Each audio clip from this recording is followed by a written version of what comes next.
अरे गजानन, इन बादामों को तो देखो, जैसे हमारे गांव में एरावत खाना खाते हैं वैसे ही चमक रहे हैं। बस एक खा लो तो शरीर में 100 हाथियों का बल आ जाएगा। अरे सही कहा धर्मा, ये सिर्फ बादाम नहीं, साक्षात कुबेर के खजाने से गिरे हुए रत्न है। जिसने इसे खाया उसे कोई नहीं रोक सकता, और जिसने नहीं खरीदा उसके पास फूटी कौड़ी नहीं बचेगी।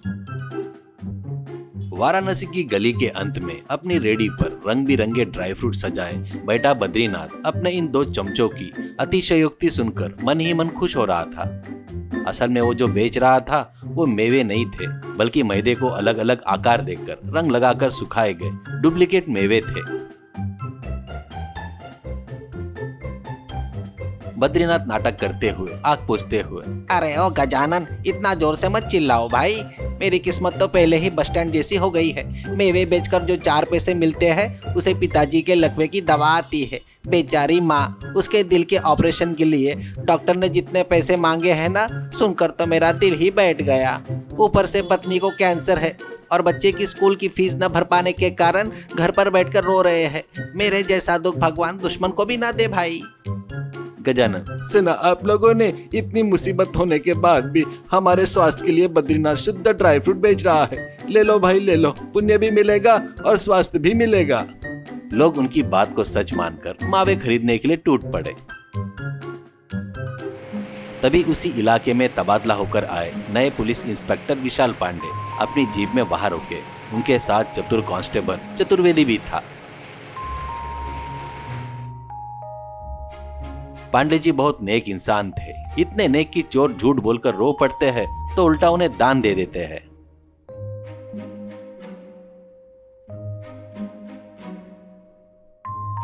पांडे, देखा चतुर्वेदी, वो लड़का कितना दुखी है, उसके चेहरे पर कितना दर्द है और आसपास के लोग उसे देवदूत की तरह पूज रहे हैं। सर वो देवदूत पक्के 420 है सर, और वो जो बेच रहा है ना, वो बादाम नहीं सूखे हुए मैदे के गोले है। वो जो कह रहा है सब मनगढ़ंत कहानी है। हमारे स्टेशन के रिकॉर्ड में इसका नाम 32 झूठ वाला बद्री है। अरे छी, तुम हमेशा शक करते हो चतुर्वेदी, तुम में इंसानियत बिल्कुल नहीं है। इतने सारे लोग खरीद रहे हैं तो झूठ कैसे हो सकता है। उसी समय पांडे की पत्नी सुमति जीप में बीमार महसूस कर रही थी। पांडे जी उन्हें पास के क्लिनिक ले गए। वहां पर डॉक्टर उन्हें चेक करके कहते हैं, घबराने की जरूरत नहीं है इंस्पेक्टर साहब, इन्हें कोई बीमारी नहीं है, बस कमजोरी है। बस आप इन्हें अच्छा और ताकतवर खाना दे, खास करके काजू बादाम जैसे ड्राई फ्रूट रोज खिलाए। हफ्ते भर में यह घोड़ी के जैसी दौड़ेगी। सुना सुमती, चलो अभी तुम्हारे लिए दुनिया के सबसे बेहतरीन ड्राई फ्रूट खरीदता हूँ। बाहर आते ही बद्री की रेडी दिखाई दी। गजानन और धर्मा अब भी अपनी बयानबाजी जारी रखे हुए थे। ओ मेरे भगवान, ये कश्मीर के अखरोट खाने से बुद्धि इतनी बढ़ेगी कि आप आइंस्टाइन बन जाओगे। सुना चतुर्वेदी, आइंस्टाइन, चलो वहां।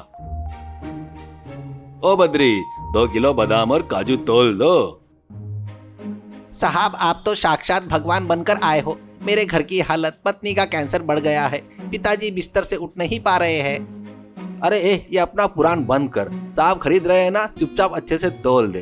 फालतू में बकबक करके सेंटिमेंटल ब्लैकमेल मत कर। चतुर्वेदी, मुंह बंद रखो, तुम में दिल नहीं है। वो लड़का कितनी तकलीफ में होकर भी ग्राहकों की सेहत का सोच रहा है।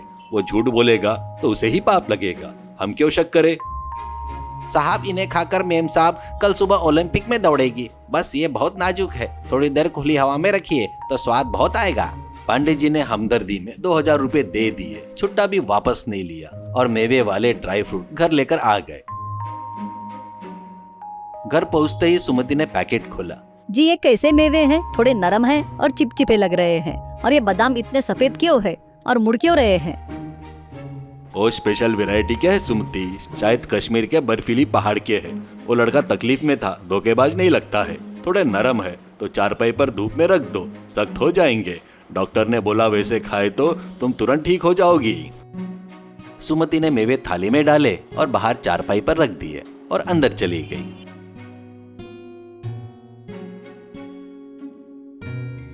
ठीक 5 मिनट बाद अचानक जोरदार बारिश शुरू हो गई। 10 मिनट बाद जब बारिश थमी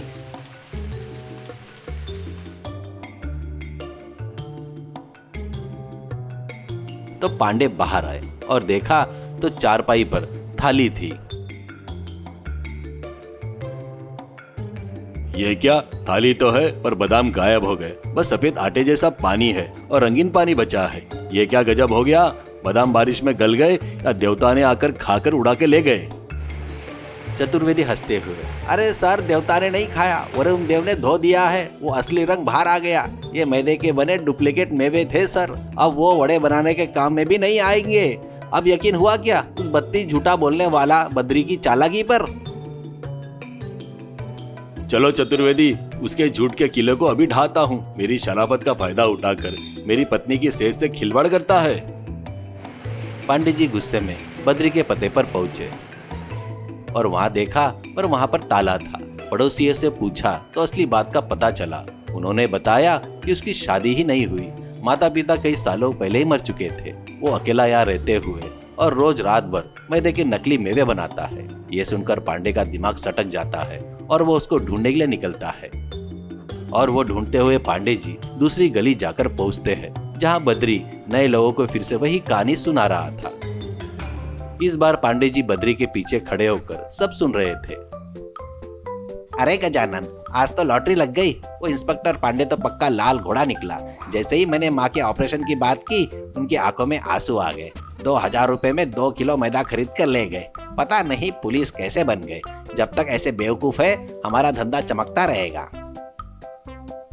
सही कहा बद्री, स्टेशन पर वो शेर होगा, पर बाहर तो हमारे लिए बलि का बकरा है। हाँ बद्री, मुझे भी यही शक है। मुझ जैसे मासूम को मैदा बेचने के लिए कितनी हिम्मत चाहिए। अब तुम्हारा स्टेशन आने का समय हो गया है। बद्री ने पीछे मुड़कर देखा तो पांडे जी लाठी घुमा रहे थे। गजानन और धर्मा भागने लगे, पर चतुर्वेदी ने उन्हें दबोच लिया। अरे साहब, वो तो मैं आपकी तारीफ कर रहा था। आपकी दयालुता के बारे में बता रहा था इनको। अपना झूठ बंद करो। तुम्हारे मैदे के बादाम बारिश में बह गए, पर मेरी आंखें खोल गए। चतुर्वेदी, इन तीनों को लॉकअप में डालो और तीनों वक्त इन्हें वही खिलाओ जो इन्होंने बनाया है, मैदे के ड्राई फ्रूट। इसे भी पता चले कि मैदा खाने से सेहत कैसी रहती है। अरे साहब नहीं, वो खाने से पेट में दर्द होगा। वो पचते नहीं है साहब, मुझे मत मारिए। अरे जब जनता को बेच रहा था तब दर्द नहीं हुआ? चल स्टेशन, वहाँ तेरा लकवा और कैंसर का इलाज हम करेंगे। ऐसा कहते हुए तीनों को घसीटते हुए पुलिस स्टेशन ले गए तो बद्री अपनी गलती मानकर रोना शुरू करता है। गांव के लोग भी उसका धोखा देखकर संभल जाते हैं। सीख, धोखे से कमाया गया पैसा बारिश में धुले मैदे के तरह होता है, जो किसी भी पल खत्म हो सकता है। केवल ईमानदारी की मेहनत ही स्थायी फल देती है।